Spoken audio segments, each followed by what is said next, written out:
맡은 우리 구주 어찌 좋은 친구인지 걱정 근심 무거운 짐 우리 주께 맡기세 주께 고함 없는 거로 복을 얻지 못하네 사람들이 어찌하여 하루할 줄을 모를까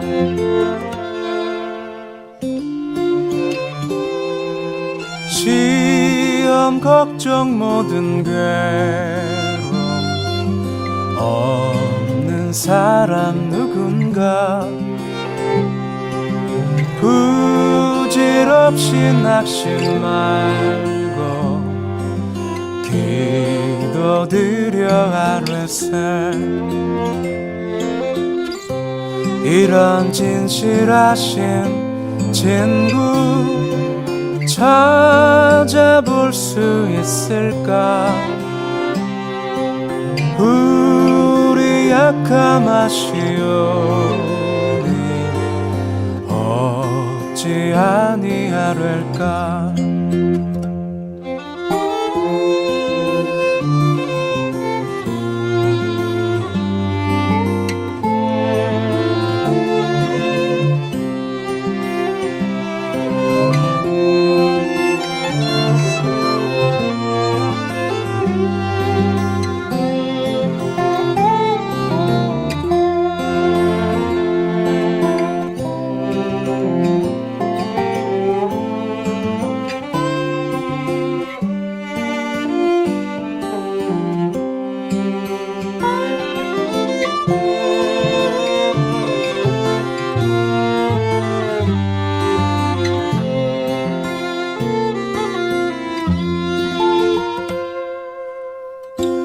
근심 걱정 무거운 짐 아니 진자 누군가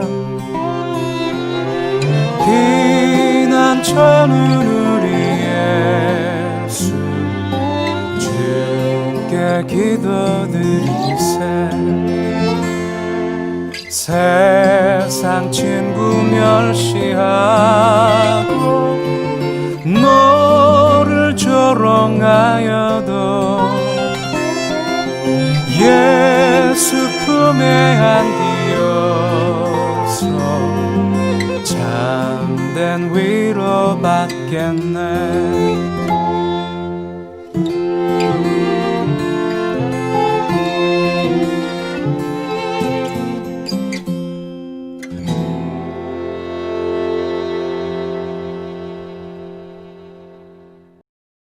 경건의 시간에 관해서 이제 두 번째 말씀을 드리겠습니다. 이 경건의 시간은 지난 시간에 제가 그 이유와 목적을 말씀을 드렸다면 오늘은 그 경건의 시간 중에 기도에 관한 이야기를 나누도록 하겠습니다. 마태복음 6장 9절입니다. 그러므로 너희는 이렇게 기도하라. 예수님의 말씀인데요. 우리는 주님께서 주신 기도의 모델을 사용해서 우리의 기도 생활을 회복할 수 있습니다. 이 주기도문이라고 알려진 기도문은 마태복음 6장 9절에서 15절에 나오는데요. 무엇을 기도해야 하는지를 말씀하신 것이 아니라 어떻게 기도해야 하는지를 말씀해 주신 것입니다. 하지만 어떻게 기도할 것인지를 말씀하셨지만 그 내용을 살펴보면 우리가 무엇을 기도해야 될지도 배울 수가 있죠. 오늘은 어떻게 기도할 것인지에 대해서만 말씀을 나누겠습니다. 그러기 전에 우리의 기도의 태도에 대해서 먼저 예수님께로부터 들어야 되겠습니다. 예수님은 어떻게 기도할 것인지를 말씀하시기 전에 우리의 기도의 태도에 대해서 마태복음 6장 5절부터 8절에서 말씀하시는데요. 첫 번째로 진실한 자세로 기도해야 합니다. 바리새인들처럼 다른 사람들에게 보이기 위해서 기도해서는 안 된다는 것이죠. 바리새인들은 사람들에게 보이기 위해서 기도를 했습니다. 장소와 상관이 없어요. 목적이 사람들에게 보이기 위해서 그들은 기도를 했죠. 하지만 우리는 사람들에게 보이는 기도가 아니라 하나님께 드리는 기도입니다. 그래서 우리는 진실한 자세로 기도해야 할 것입니다. 사람들에게 보이기 위해서 하는 기도는 자신을 얼마든지 숨길 수 있어요. 그러나 하나님 앞에서 하나님께 드리는 기도를 드릴 때는 하나님을 속일 수 없잖아요. 그래서 우리는 진실하게 기도할 필요가 있습니다. 두 번째로 편안한 마음을 가지고 기도하는 것입니다. 예수님께서는 골방에 들어가서 은밀한 중에 계신 하나님께 기도하라라고 말씀하셨는데요. 그렇죠. 그분에게 편안하게 말씀을 드리는 기도를 하라고 말씀하신 겁니다. 세 번째로 솔직하게 기도하는 것입니다. 기도라면 우리는 불편하거든요. 그것은 굉장히 열정적인 기도를 보아왔고 열정적으로 그리고 아주 길게 기도하는 것만 보아왔기 때문에 그런데요. 기도는 본래 대화입니다. 대화. 사랑하는 사람과의 대화죠. 사랑하는 사람과의 대화에서 말을 잘해야 될 필요성을 느끼진 않습니다. 충분히 듣고 또 반응해 주는 것만 우리에게 필요하죠. 그리고 중요한 것은 솔직함입니다. 내 속에 있는 것을 그대로 이야기하는 것이죠. 또 상대방이 하는 말을 귀담아 듣는 것이죠. 솔직하게 기도하는 것이죠. 기도는 솔직하게 해야만 할 것입니다. 이것이 기도의 올바른 태도입니다. 네 번째로 하나님께 무엇인가를 말해야겠다고 노력을 하지 마십시오. 하나님이 듣고 싶어 하는 것을 기도해야 하겠다고 생각하지 말라는 것입니다. 하나님은 우리의 마음을 이미 아세요. 그저 우리 마음 속에 있는 그것을 그대로 말씀드리면 되겠죠. 하나님을 설득하려고 하지 마시고 하나님이 기뻐하시는 말을 하려고도 하지 마시고 우리 안에 있는 마음을 말씀드리면 되는 것입니다. 기도의 바른 태도 네 가지 말씀드렸습니다. 진실한 자세로 기도해라. 사람에게 보이려고 하지 말고 하나님이 보고 계시니까 진실하게 기도해라. 세 번째로 편안한 마음을 가지고 기도해라. 골방에서 아주 편안하게 대화하듯이 그렇게 편안한 마음으로 기도하고 솔직하게 기도하고 하나님께 무엇인가를 말해야겠다고 노력하지 말라입니다. 자, 그럼 우리 예수님께서 가르쳐주신 기도를 통해서 우리 어떻게 기도할 것인지를 배우게 될 텐데요. 이것은 영어 단어를 사용해서 6P라고 말을 할 수가 있습니다. 첫 번째, 우리는 찬양으로 기도할 수가 있습니다. 우리 기도할 때 하나님을 높이며 기도를 시작하는 거죠. 프레이즈의 첫 번째 P가 되겠습니다. 마태복음 6장 9절입니다. 하늘에 계신 우리 아버지여 이름이 거룩히 여김을 받으시오며 아멘. 이름이 거룩히 여김을 받으시오며 밑줄 한번 그어 보십시오. 하나님에 대한 우리의 사랑을 표현하는 것으로 기도를 시작하는 것이죠. 주님만을 바라보길 원합니다. 이렇게 기도를 시작하는 겁니다. 기도할 때 처음부터 우리 자신과 또 우리의 필요에 초점을 맞추었다면 기도하기 전에 훨씬 더 우리가 우울해지고 낙심하는 것을 발견하게 될 것입니다. 기도는 그저 하나님께 초점을 먼저 맞추는 것입니다. 그분에게서 무엇을 발견할까? 그분에게서 무엇을 배울까? 또 그분이 오늘 나에게 무엇을 보여주실까? 기대감을 가지고 초점을 맞춘다면 우리는 이 기도의 시간을 매우 흥미롭게 지낼 수가 있을 것입니다. 하나님을 찬양하는 방식에는 두 가지가 있겠는데요. 하나는 경배와 감사라 할 수 있습니다. 이 경배라고 하는 것은 하나님의 성품에 대한 찬양을 의미합니다. 시편 100편 4절입니다. 감사함으로 그의 문에 들어가며 찬송함으로 그의 궁정에 들어가서 그에게 감사하며 그의 이름을 송축할지어다. 이 이름이라고 하는 것은 그 이름을 가진 자의 성품을 드러냅니다. 인격을 드러내죠. 따라서 이름과 성품은 같다 할 수가 있습니다. 그의 이름을 송축한다는 것은 그분의 성품을 우리가 찬양하고 노래하는 것이라 할 수 있습니다. 이 하나님의 성품을 알 때 우리는 기도의 힘을 얻을 수가 있습니다. 사실 하나님의 성품을 따라 기도한다는 것은 바로 믿음으로 구하는 것이라 할 수 있죠. 하나님께서는 자신이 누구인지를 고백하는 기도에 응답해 주십니다. 기도의 열쇠는 하나님의 성품에 있다 할 수 있습니다. 하나님의 성품에 의거해서 우리는 하나님께 기도를 하죠. 따라서 하나님께서는 자신이 누구인가를 인정하는 자의 기도를 또한 들어주십니다. 이 하나님의 성품을 찬양하는 것이 끝이 없는 일인데요. 하나님의 성품은 완전하기 때문인 거죠. 두 번째로 우리가 찬양함에 있어서 두 번째 방법은, 첫 번째는 경배였다면 두 번째는 감사입니다. 경배는 하나님의 성품에 대해서 찬양하는 것이고, 감사는 하나님이 하신 일에 대해서 찬양을 드리는 것입니다. 시편 100편 4절인데요. 감사함으로 그의 문에 들어가며 찬송함으로 그의 궁정에 들어가서 그에게 감사하며 그의 이름을 송축할지어다. 아멘. 하나님께 감사하는 것들의 목록을 만들어 놓고 기도드릴 때 사용해 보는 것도 유익하다 할 수가 있습니다. 많은 경우에 우리는 하나님께 이미 받은 복들을 잊어버리곤 하죠. 그래서 하나님께 감사하지 못하곤 합니다. 하나님의 선하심도 우리가 곧바로 잊어버리곤 하죠. 우리가 하나님께서 하신 일들을 기억하고 그것을 토대로 우리가 기도할 때 우리의 찬양이 감사가 될 수 있는 거죠. 하나님의 성품을 드러내는 8가지 히브리어 이름이 있습니다. 이 이름은 하나님의 성품을 드러내는데요. 또 이 하나님의 성품은 하나님이 하신 일들을 또한 담아내곤 합니다. 첫 번째 여호와 삼마라는 표현인데요. 하나님이 나와 함께 하신다라는 의미입니다. 여호와 로이, 하나님은 나의 목자이시다라는 것이고요. 여호와 이레, 하나님은 나의 공급자이시다라는 것입니다.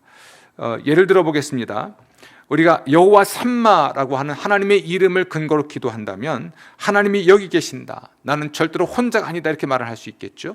또 여호와 로이, 하나님은 나의 목자이시다라고 하는 것을 그 하나님의 이름과 성품을 염두에 두고 기도할 때 하나님께서 나를 인도하시고 먹이시고 보호하신다라고 기도할 수가 있을 것입니다. 여호와 이레, 하나님은 나의 공급자이시다라는 것을 알고 기도할 때 우리가 요구하기도 전에 하나님은 나의 필요를 아신다라는 믿음을 가지고 기도하게 되겠죠. 여호와 라파, 하나님은 나의 치료자이시다라고 하는 것은 하나님께서는 나의 몸과 감정과 인간관계를 치유할 수 있다라는 믿음으로 기도하게 합니다. 이렇게 하나님의 이름을 알고 그 이름에 담긴 하나님의 성품을 알 때에 우리는 그것을 믿음으로 고백하고 그 믿음의 토대로 기도를 하고, 따라서 기도의 힘을 얻고 기도의 용기를 얻을 수 있게 되는 것이죠. 우리가 기도하러 나아갈 때에 우리의 필요에 먼저 초점을 맞추기보다 하나님의 이름, 그분의 성품, 그분이 하신 일들, 이걸 기억하고 그분을 경배하고 그분께 감사하는 것을 먼저 하고, 그것을 토대로 우리의 필요를 말씀을 드린다면 우리는 응답받는 기도를 드릴 수가 있게 되겠죠. 예수님의 기도에서 배울 수 있는 첫 번째는 찬양이라면 두 번째는 목적에 관한 것입니다. 곧 하나님의 목적과 뜻에 우리를 헌신하는 것입니다. 우리 예수님의 기도는 계속 이어지는데요. 마태복음 6장 10절입니다. 나라가 임하시오며 뜻이 하늘에서 이루어진 것 같이 땅에서도 이루어지이다. 아멘. 하나님의 뜻은 하나님의 목적이라고 해석할 수도 있습니다. 이것은 내가 아니라 하나님이 주인이시라는 것을 인정하는 기도이죠. 이 세상 모든 것의 주인은 내가 아니고 하나님이라는 것을 인정하십시오. 그리고 우리 가족과 교회와 친구에게 하나님의 목적, 하나님의 뜻이 이루어지기를 우리가 구하는 것이죠. 내 인생에 하나님의 뜻이 이루어지기를 간구하는 겁니다. 이렇게 기도할 수 있겠죠. 하나님, 제 인생에 뜻하신 바를 이루십시오. 놀라운 기도죠. 로마서 12장 1절입니다. 너희 몸을 하나님이 기뻐하시는 거룩한 산제물로 드리라. 이는 너희가 드릴 영적 예배니라. 우리 자신을 하나님께 드리는 것, 하나님의 뜻, 그러니까 내 인생을 향한 하나님의 뜻을 이루기 위해 우리 자신을 바치며 살아가는 삶을 위한 기도일 것입니다. 예수님의 기도에서 배울 수 있는 세 번째 기도는 공급에 관한 것인데요. 하나님께서 우리의 필요를 채워달라고 간구하는 것입니다. 마태복음 6장 11절입니다. 오늘 우리에게 일용할 양식을 주시옵고. 아멘. 이 오늘이란 말을 동그라미를 한번 쳐보십시오. 하나님은 우리의 필요를 채워주고 계십니다. 하나님의 이름 가운데 여호와 이레라고 하는 말이 있는데요, 공급하시는 하나님이란 뜻입니다. 하나님은 우리의 모든 필요를 아시고 그것을 공급해 주시는 분입니다. 하나님은 우리의 머리카락 숫자까지도 아시고 정말 뭐가 필요한지를 아시는데요, 우리가 기도를 통해서 하나님의 필요를 채워주신 공급하심을 받을 수 있게 되겠죠. 우리는 어떤 필요를 위해서 기도해야 하냐면 우리의 모든 필요를 위해서 기도합니다. 모든 필요입니다. 모든 필요. 로마서 8장 32절입니다. 자기 아들을 아끼지 아니하시고 우리 모든 사람을 위하여 내어 주시니가 어찌 그 아들과 함께 모든 것을 우리에게 주시지 아니하겠느냐. 하나님은 아들은 물론이고 기타 모든 것을 우리에게 주시는데요, 빌립보서 4장 19절입니다. 나의 하나님이 그리스도 예수 안에서 영광 가운데 그 풍성한 대로 너희 모든 쓸 것을 채우시리라라고 되어 있죠. 하나님은 자신의 모든 것을 우리에게 주시고 또 우리의 모든 필요를 또한 채워주시는 분입니다. 따라서 우리는 우리의 모든 필요를 위해 기도할 수 있고 기도할 필요가 있습니다. 우리 영혼의 필요는 물론이고 육체의 필요나 또는 정서적인 필요를 위해서도 기도할 필요가 있는 것이지요. 또 이 모든 필요를 우리는 상세하게 말씀드릴 필요가 있습니다. 야고보서 4장 2절인데요, 너희가 얻지 못하면 구하지 아니하기 때문이요. 빌립보서 4장 6절입니다.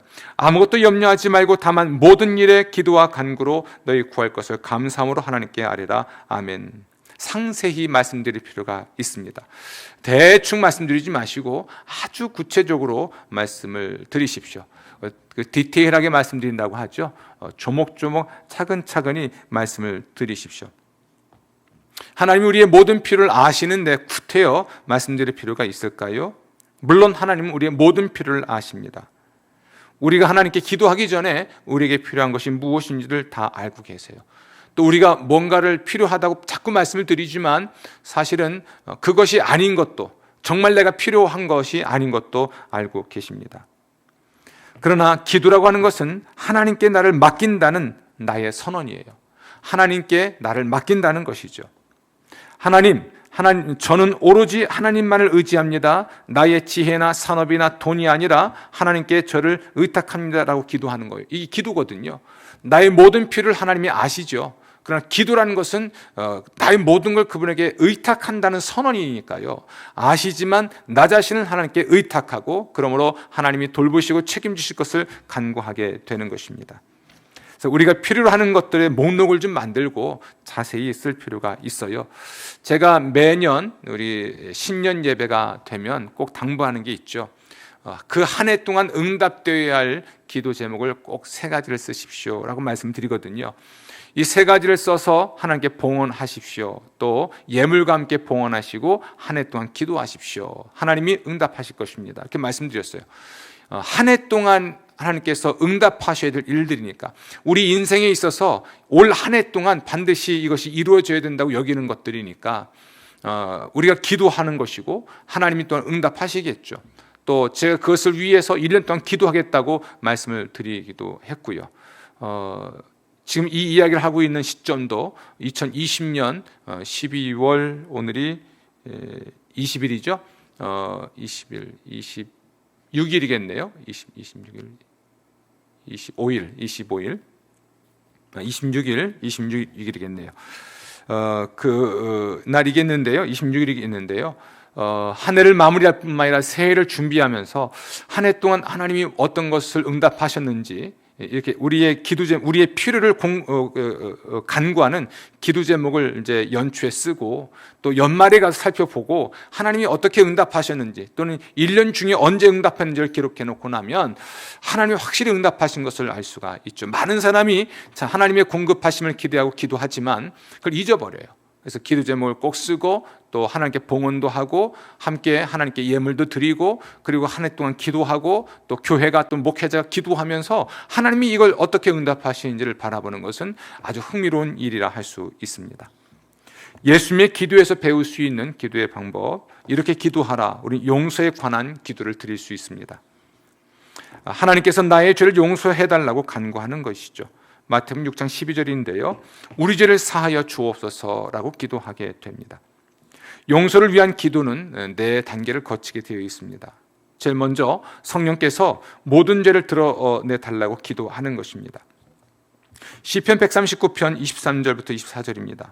하나님이여 나를 살피사 내 마음을 아시며 나를 시험하사 내 뜻을 아옵소서. 내게 무슨 악한 행위가 있나 보시고. 그렇죠.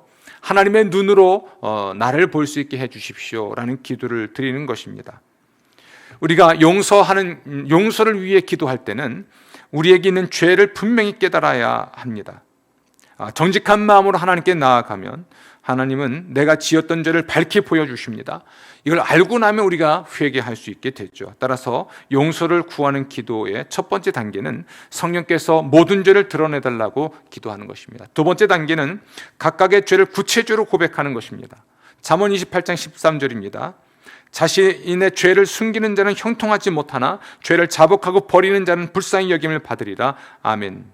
우리의 모든 죄를 구체적으로 고백하는 겁니다. 저의 모든 죄를 용서하십시오 하고 간단히 넘어가고 싶은 유혹이 있죠. 그러나 그렇게 해서는 안 됩니다. 두루뭉술하게 넘어갈 일이 아니고요. 구체적으로 회개해야 합니다. 세 번째로 필요하다면 다른 사람과 화해를 해야 합니다. 마태복음 5장 23절 24절입니다. 그러므로 예물을 제단에 드리려다가 거기서 내 형제에게 원망 들을 만한 일이 있는 일이 생각나거든 예물을 제단 앞에 두고 먼저 가서 형제와 화목하고 그 후에 와서 예물을 드리라. 아멘. 먼저 가서 형제와 화목하고, 우리가 하나님의 용서를 받기 위해서 우리가 용서 받아야 될 일이 있을 수 있거든요. 형제와 먼저 화목하는 일이 매우 중요합니다. 다른 사람과의 관계, 하나님과의 관계만큼 중요한 것이 다른 사람과의 관계인데요. 우리가 다른 사람에게 입힌 손해를 깨닫고 그 문제를 해결을 하고 하나님께 와서 또한 용서를 구하는 것이 가장 합리적이라 할 수가 있습니다. 또 용서를 위한 기도에 있어서 네 번째 단계는 믿음으로 하나님의 용서를 받아들이는 겁니다. 요한일서 1장 9절입니다. 만일 우리가 우리 죄를 자백하면 그는 미쁘시고 의로우사 우리 죄를 사하시며 우리를 모든 불의에서 깨끗하게 하실 것이요. 아멘. 깨끗하게 한다. 우리 죄를 사하시며, 이 부분에 밑줄을 그을 필요가 있습니다. 우리가 마음을 다해서 회개했다면 이 말씀을 근거로, 요한일서 1장 9절 말씀을 근거로 주께서는 우리 죄를 용서하셨고 우리를 깨끗하게 하셨다는 것을 믿음으로 선언할 필요가 있는 것이죠. 우리가 교회 예전을 따라 예전에 충실한 예배를 드릴 때 사죄의 기도를 드리곤 하죠.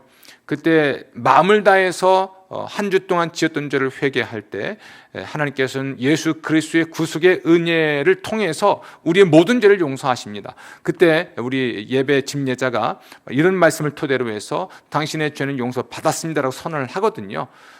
우리가 이 사죄의 확신을 우리가 받아들일 수 있는 용기가 매우 필요합니다.